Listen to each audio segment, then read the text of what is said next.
गांव के बाहर पहाड़ पर जो आश्रम है, पहले दीनानाथ को वहां भेज दीजिए।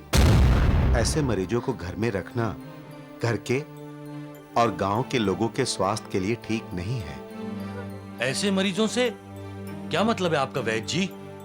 दीनानाथ को क्षय हुआ है, तपेदिक, टीबी, जिससे जिंदा बचना असंभव है, नामुमकिन।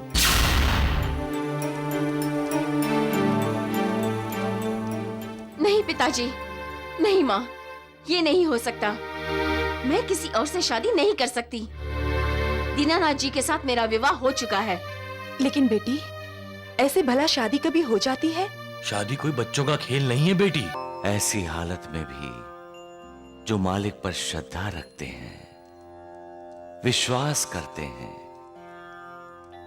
और जो अनन्य भाव से मालिक की शरण में जाते हैं, उन्हें बदनसीबी के चक्रव्यूह से बाहर निकलने का रास्ता मिल ही जाता है।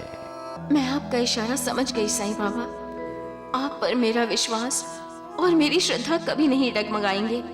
आप ही मेरे भगवान हैं, आप ही मेरे तारनहार हैं। आप ही मुझे बदनसीबी के चक्रव्यूह से बाहर निकलने का मार्ग दिखाएंगे।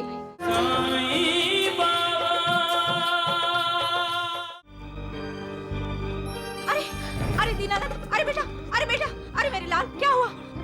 देख तो पार्वती, इस मंजुला का जादू टोना क्या असर दिखा रहा है हमारे बेटे पर। अरे अरे मुझे तो चिंता हो रही है। मुझे तो लगता है मंजुला ने जो उदी भेजी थी, वो अगर दीनानाथ ने ले ली होती तो अब तक उसकी खांसी ठीक हो गई होती। लेकिन आपने तो वो उदी फेंक दी। अरे मुझे कह रहे हो तुम लोग? हाँ, तुम लोगों ने भी तो उदी बैलगाड़ी के बाहर फेंक दी थी।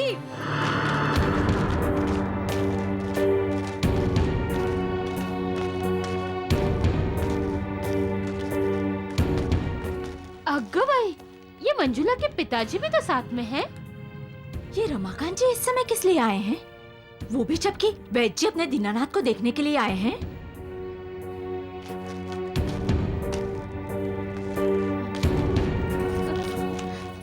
नमस्ते।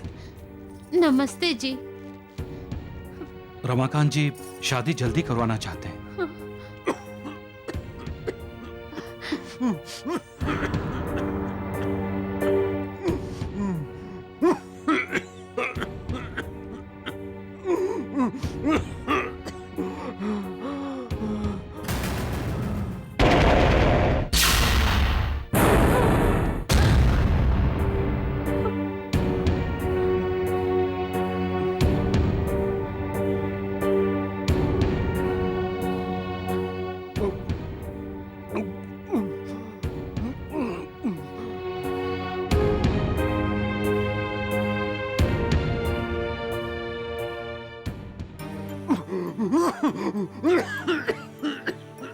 गांव के बाहर पहाड़ पर जो आश्रम है, पहले दीनानाथ को वहां भेज दीजिए।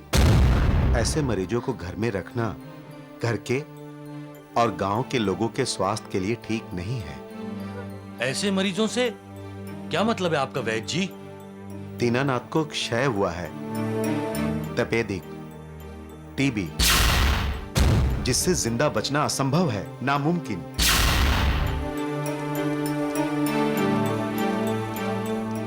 नहीं पिताजी, नहीं माँ, ये नहीं हो सकता। मैं किसी और से शादी नहीं कर सकती। दीनानाथ जी के साथ मेरा विवाह हो चुका है।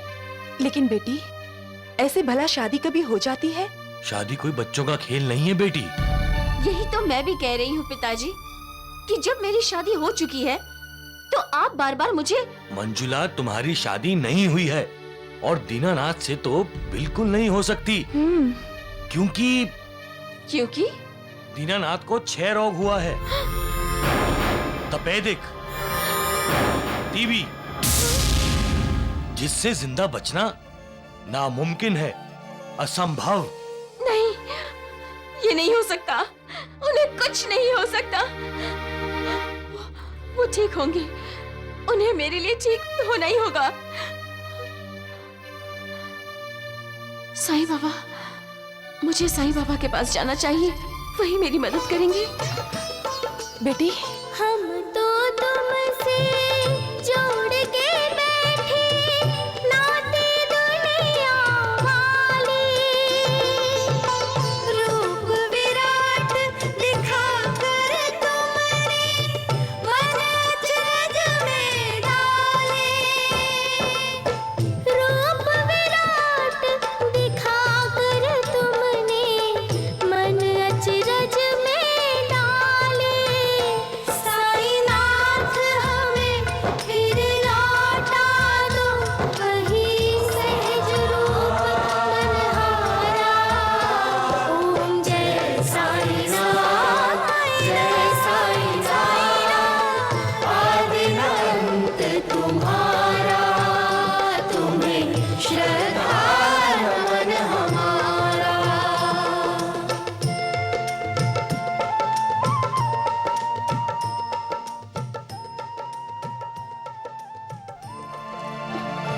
मालिक की बनाई हुई इस दुनिया में इंसान के साथ जो कुछ भी होता है वो उसके प्रारब्ध और नसीब के अनुसार ही होता है।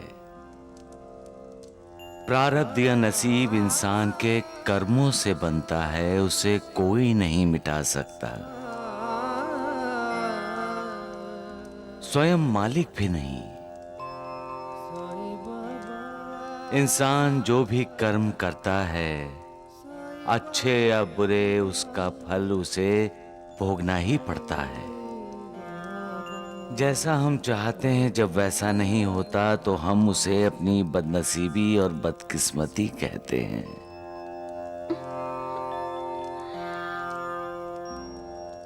बदनसीबी जब हाथ धोकर पीछे पड़ जाती है तो इंसान की मुश्किलें बढ़ जाती हैं, उसका मन अशांत हो जाता है, उसकी श्रद्धा और उसका विश्वास डगमगाने लगता है। वो अपने भगवान पर भी शक करने लगता है। कभी कभी मुझ पर मेरे भक्त अविश्वास दिखाते हैं।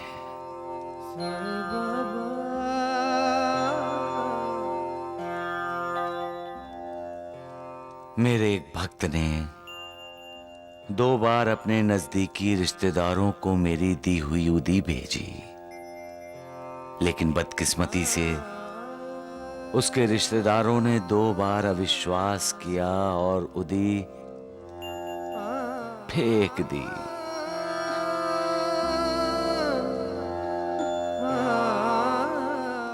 यही तो बदनसीबी है, उस रिश्तेदार की भी और मेरे भक्त की भी। यही प्रारब्ध है और प्रारब्ध को कभी बदला नहीं जा सकता। मालिक भी उसमें दखल नहीं देता। दीनानाथ को 6 रोग हुआ है, तपेदिक, टीबी, जिससे जिंदा बचना नामुमकिन है, असंभव।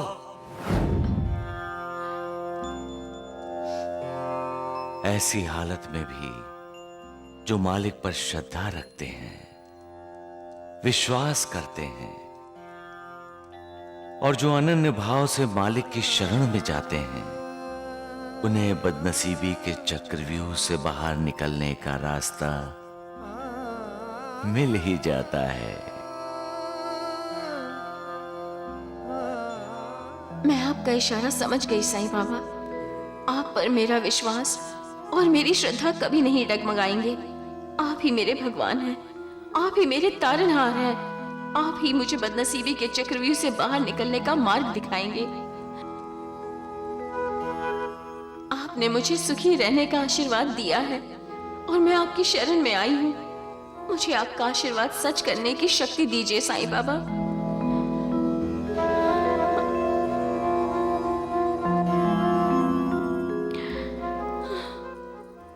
आपकी आंखों में आंसू।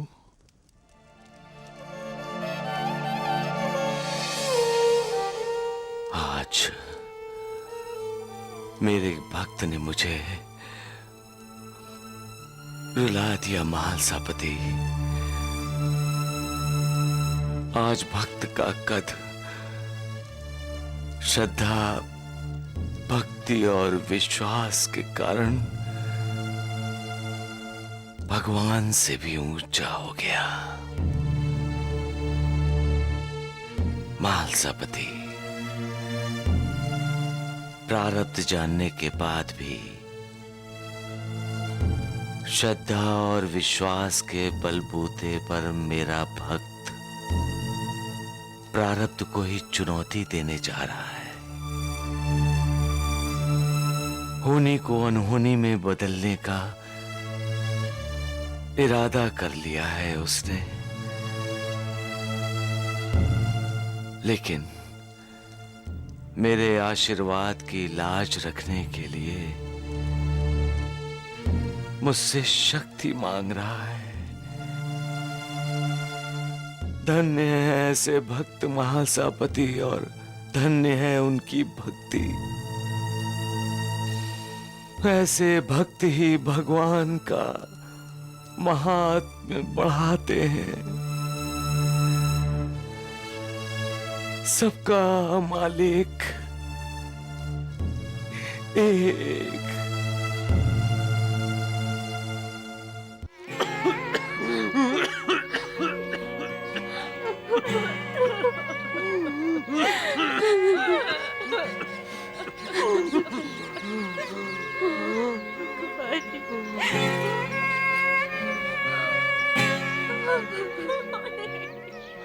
नहीं माँ, मेरे पास मत आओ।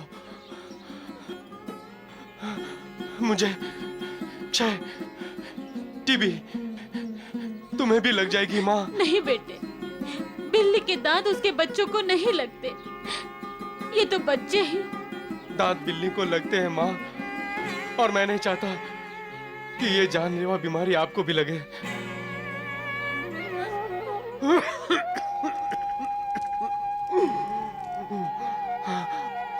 पिताजी, मुझे माफ कर देना। संतान का फर्ज है वो अपने माँ बाप को सुख दे, और मैं अभागा आप सबको दुख ही दुख दे रहा हूं।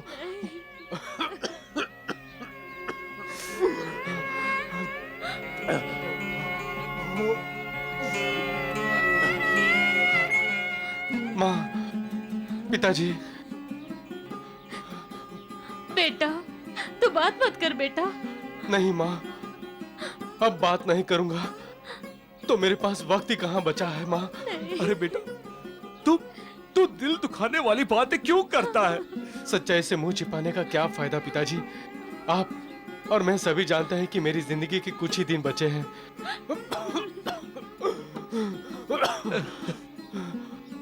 आप मंजुला के घर संदेश भेज दीजिए, अब हमारी शादी नहीं होगी।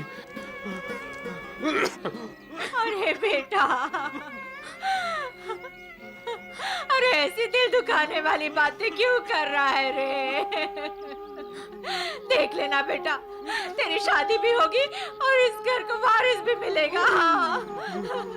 नहीं बुआ जी, मैं जानबूझकर मंजुला की जिंदगी नहीं बर्बाद करूंगा। मंजुला निष्पाप है। मेरी भगवान से प्रार्थना है वो सदा खुश और सुखी रहे। सच्चा प्रेम स्वार्थी नहीं होता। सच्चा प्रेम हमेशा अपने साथी का भला चाहता है।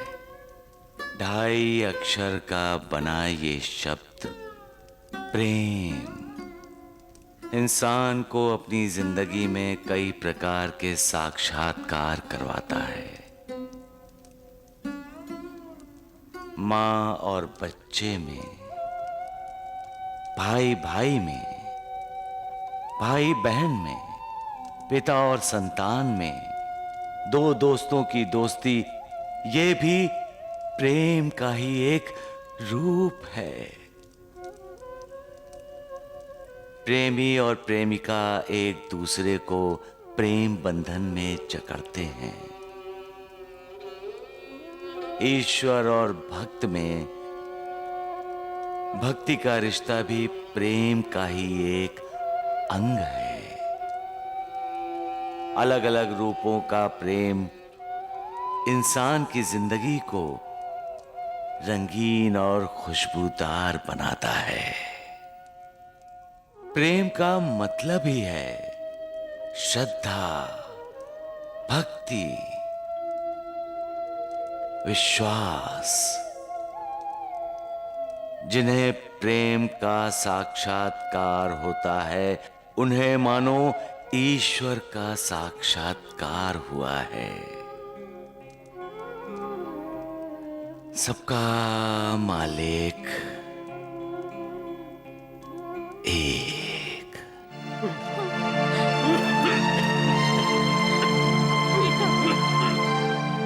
पार्वती, देखो, रो मत।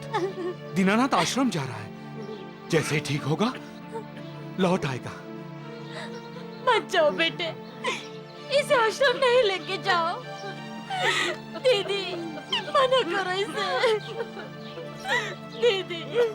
माँ,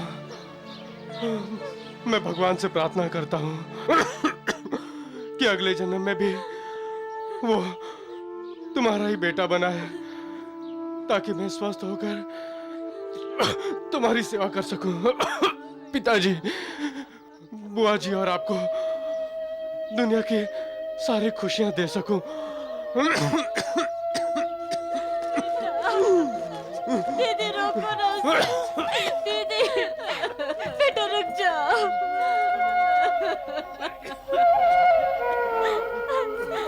रुक जाओ बेटा, आश्रम मत जाओ बेटा, रुक जाओ, मुझे छोड़ के मत जाओ। रुक जाओ बेटे, मत ले जाओ उसे, नहीं जाओ, नहीं जाओ, रोको उसे, आश्रम नहीं ले जाओ।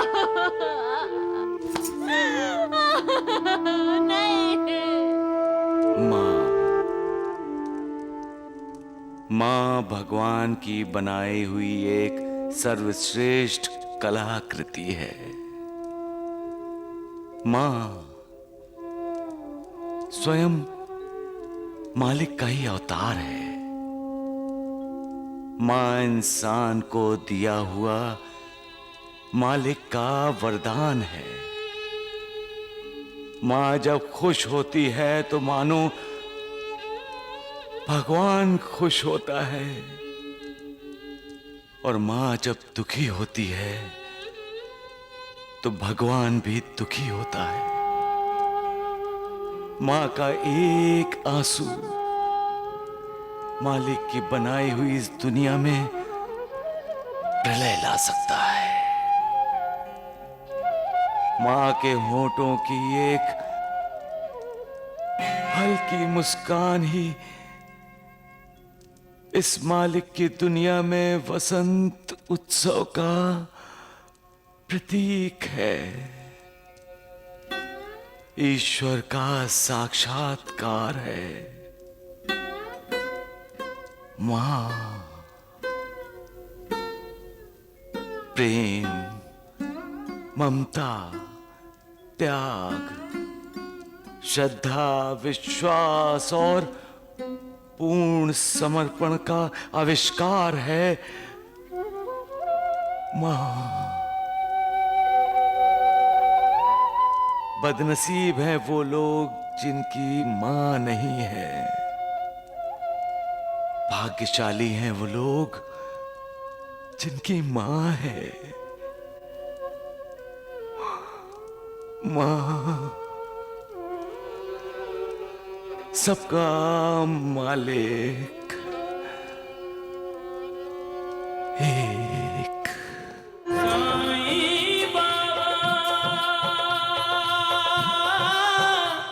अब तो साईं बाबा जरूर पकड़ा जाएगा। सत्य वचन।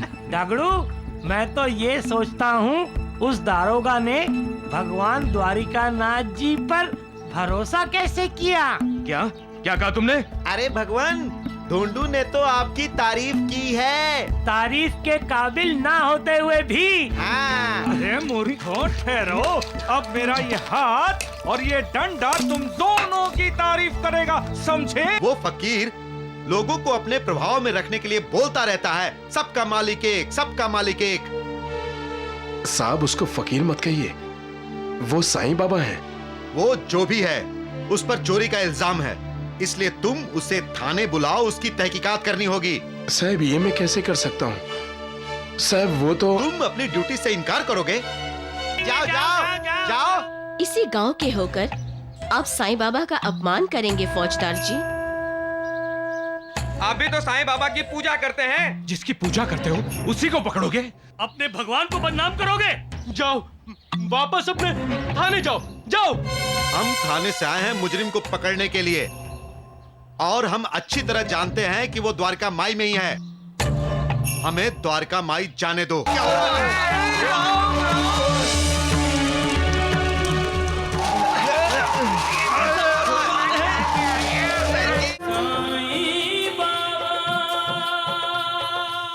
राम राम राम।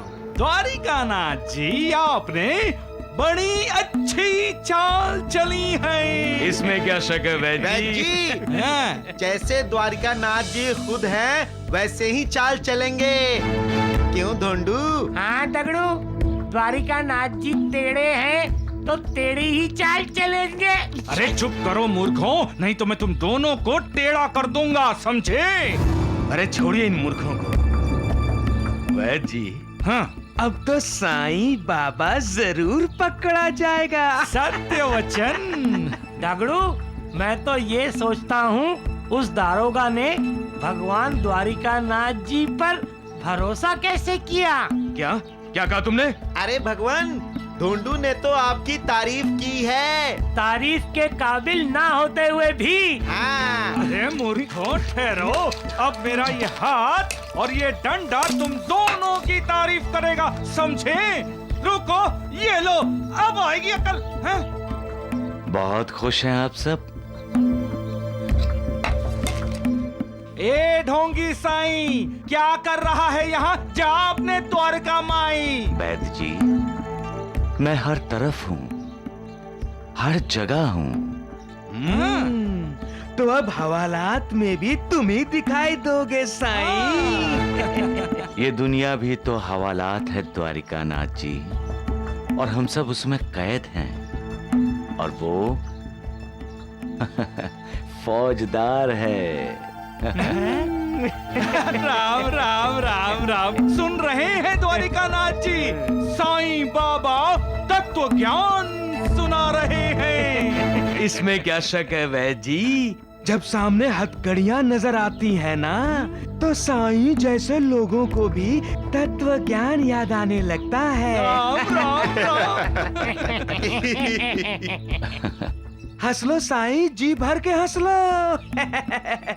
क्योंकि बाद में तो रोना ही रोना है। अच्छा, क्योंकि तुम्हारी चोरी जो पकड़ी गई है। साईं बाबा, आपने चोरी की है? हाँ दगड़ू, मैं चोर हूँ। मैं लोगों के दिलों की चोरी करता हूँ। मैं उन्हें अपना भक्त बनाता हूँ, उनकी पीड़ा, उनका दुख चुरा लेता हूँ। ऐसा नाटक दरोगा के सामने मत करना।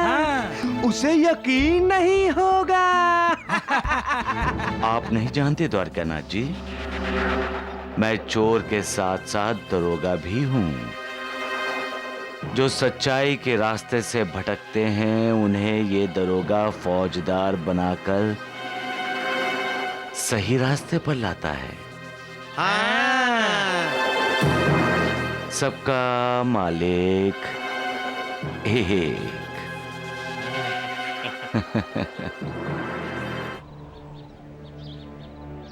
ये सब शब्दों का जादू है फौजदार। वो फकीर लोगों को अपने प्रभाव में रखने के लिए बोलता रहता है, सबका मालिक एक, सबका मालिक एक। साहब, उसको फकीर मत कहिए, वो साईं बाबा हैं। वो जो भी है, उस पर चोरी का इल्जाम है, इसलिए तुम उसे थाने बुलाओ, उसकी तहकीकात करनी होगी। साहब, ये मैं कैसे कर सकता हूँ? साहब, वो तो... तुम अपनी ड्यूटी से इनकार करोगे? साहब, वो मालिक हैं, भगवान हैं। अच्छा, भगवान? तो तुम भी उसे भगवान समझते हो? इसीलिए तुमने मुझे इतने दिनों तक उसकी तहकीकात करने से रोका? ठीक है, अब मैं उस पाखंडी का असली चेहरा लोगों को बताऊंगा, और जो उसे भगवान, ईश्वर या मालिक समझते हैं, उन्हें पता चल जाएगा कि असल में वो एक चोर है, चोर। तुम जाओ और साईं बाबा को लेकर आओ अभी। साहब, सारे गांव वाले नाराज हो जाएंगे, भड़क उठेंगे। अरे ढूंढू डगड़ू, ये बाहर शोर कैसा है मूर्खों? अरे वही तो बताने के लिए भागे आए हैं। हाँ, फौजदार साहब, साईं बाबा को पुलिस स्टेशन ले जाने के लिए द्वारिका माई जा रहे हैं। उनके साथ बड़ा साहब है। सांप? सांप नहीं, साहब, साहब। मूर्ख कहीं का। द्वारिका नाथ जी, ये मैं क्या सुन रहा हूँ? वैद्य जी, हमारा ये समाचार पत्र कभी गलत समाचार नहीं देता। सत्य वचन। पहली बार सच बोला इन्होंने। चलिए अब चलिए वैद्य जी, वो खूबसूरत नजारा देखते हैं। चलिए। हाँ, चलिए। अरे लेकिन क्या तुम्हें शक है कि साईं नहीं पकड़ा जाएगा? शक नहीं, हमें पूरा विश्वास है वो फौजदार साईं को नहीं पकड़ सकेगा। नहीं पकड़ सकेगा। चुप करो मूर्खो। आइए द्वारिका नाथ जी। हाँ चलिए हाँ, वैद्य जी। चलिए चलिए, आओ आओ, हम भी चलते हैं। साईं बाबा पे कोई उंगली नहीं उठा सकता। नहीं जाने देंगे, नहीं जाने देंगे। साईं बाबा हमारे भगवान हैं और हम अपने भगवान का अपमान होते हुए नहीं देख सकते। हम पुलिस को अंदर नहीं जाने देंगे। बिल्कुल नहीं पुलिस द्वारिका माई में नहीं जाएगी। नहीं जाने देंगे, नहीं जाने देंगे। चुप करो मूर्खो। कहो पुलिस को जाने देंगे, जाने देंगे। बोलो। हाँ, जाने पुलिस को देंगे। जाने देंगे, जाने हाँ, हाँ, देंगे। जाओ जाओ जाओ। इसी गांव के होकर आप साईं बाबा का अपमान करेंगे फौजदार जी? आप भी तो साईं बाबा की पूजा करते हैं। जिसकी पूजा करते हो उसी को पकड़ोगे? अपने भगवान को बदनाम करोगे? जाओ, वापस अपने थाने जाओ, जाओ। हम थाने से आए हैं मुजरिम को पकड़ने के लिए, और हम अच्छी तरह जानते हैं कि वो द्वारका माई में ही है।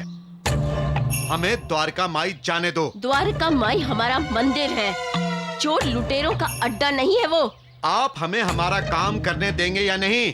हाँ। आप किसी के बहकावे में आकर गलत काम करने जा रहे हैं इंस्पेक्टर साहब।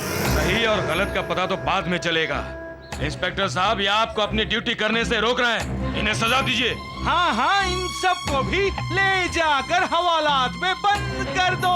राम राम राम। वैद्य जी, हमें अगर हवालात में बंद करोगे ना तो आपको 2 वक्त का खाना नसीब नहीं होगा। वैद्य जी, आपके घर में चूल्हा जलता है क्योंकि गांव वाले आपके घर अपना इलाज कराने आते हैं। वैद्य जी, लक्ष्मी की माँ, आंखें मत दिखाओ, फोड़ दूंगी इन्हें।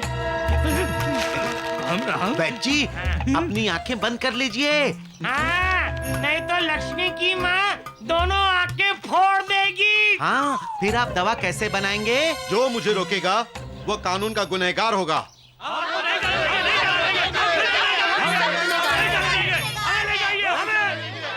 चुप हो जाओ, मेरा रास्ता छोड़ दो, वरना मजबूरन मुझे गोली चलानी पड़ेगी। तो चलाइए, पहले मुझ पर गोली चलाइए।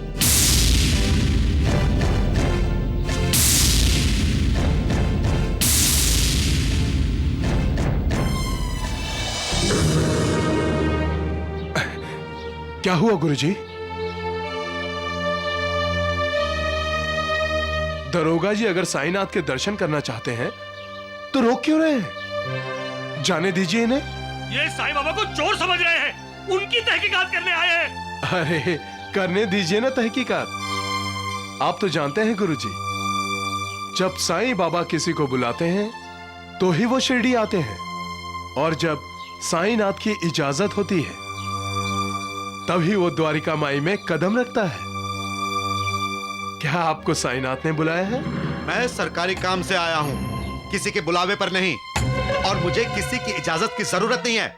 मैं जा रहा हूँ। हाँ जाइए, जरूर चाहिए, लेकिन साईनाथ की इजाजत नहीं होगी तो द्वारिका माई में आप कदम नहीं रख सकेंगे। अच्छा, देखता हूँ तुम्हारा साईं बाबा मुझे कैसे रोकता है। चलो जाने दो इन्हें। साईनाथ पर हमारी श्रद्धा है ना? हाँ। साईनाथ पर हमारा विश्वास है? हाँ। तो साईनाथ ने हमें क्या सिखाया है? श्रद्धा और सब्री। हमें सब्र करना चाहिए। दरोगा जी का यहाँ आना साईनाथ की लीला है और हमें उनकी लीला का आनंद लेना चाहिए। आनंद? इन्हें भी शिक्षा लेने दो। मालिक को भक्ति से जीता जाता है, शक्ति से नहीं।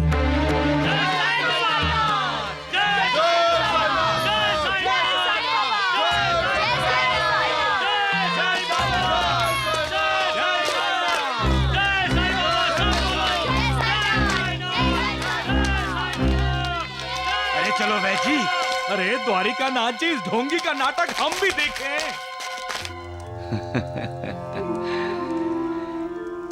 यही कलयुग की महिमा है। इस युग में चोरों पर विश्वास किया जाता है और पुलिस पर अविश्वास। यहां दुर्जनों को सम्मान मिलता है और सज्जन अपमान के भागी होते हैं। यहां धोखेबाजों को, लुटेरों को इज्जत दी जाती है और सिद्ध साधकों का मजाक उड़ाया जाता है। यहां झूठ का डंका बजता है और सच्चाई पर यकीन नहीं किया जाता। यही कलयुग है।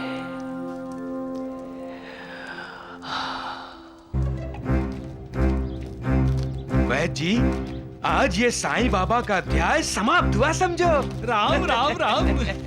वैद्य जी, आज के बाद द्वारका माई में द्वारकानाथ जी बैठेंगे। अरे तगड़ू, क्या रखा है द्वारिका माई में है? इस द्वारिका माई में क्या नहीं है? सब कुछ है यहाँ। द्वारिका माई में कदम रखते ही लोगों के दुख, दर्द सब दूर हो जाते हैं। द्वारिका माई मोक्ष, मुक्ति पाने का द्वार है। तुम तो पहले इस द्वारिका माई में आ चुके होंगे। जी हाँ साहब। वहां से बाहर निकलने के रास्ते कितने होंगे? एक ही रास्ता है साहब, अंदर जाने का भी और बाहर आने का भी। अच्छा, चोर रास्ता कोई नहीं है? जी नहीं साहब। देखो, अगर आज साईं बाबा ने भागने की कोशिश की भी तो मैं उसे भागने नहीं दूंगा। आज मैं सबको उसकी असलियत दिखा देने वाला हूं। ये मैं बहुत ही खतरनाक है। इसी मैं के कारण इंसान का अधोपतन होता है।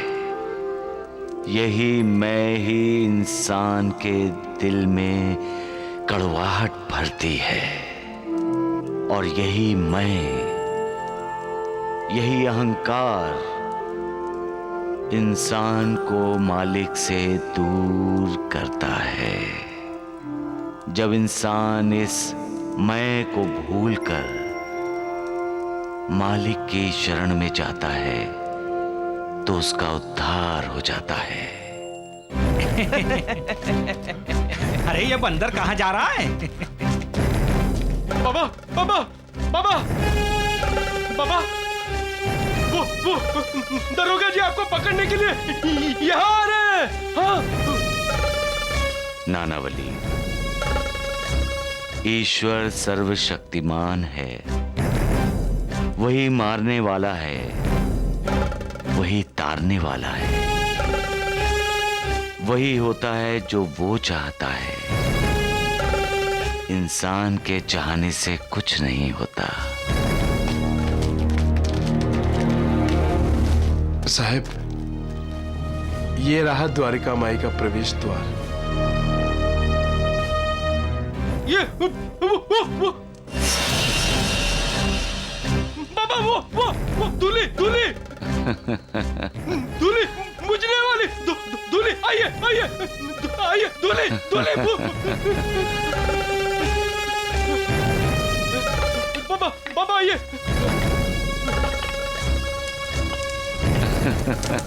मैं साईं बाबा को आपके आने की खबर देता हूँ। नहीं, कोई जरूरत नहीं है।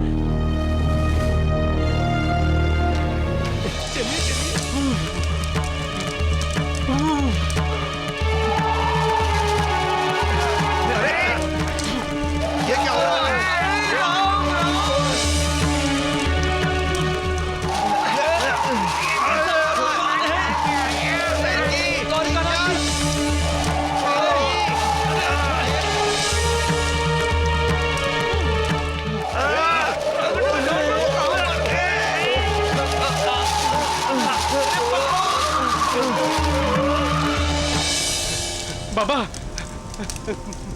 धुली धुली जल गई। सबका मालिक एक।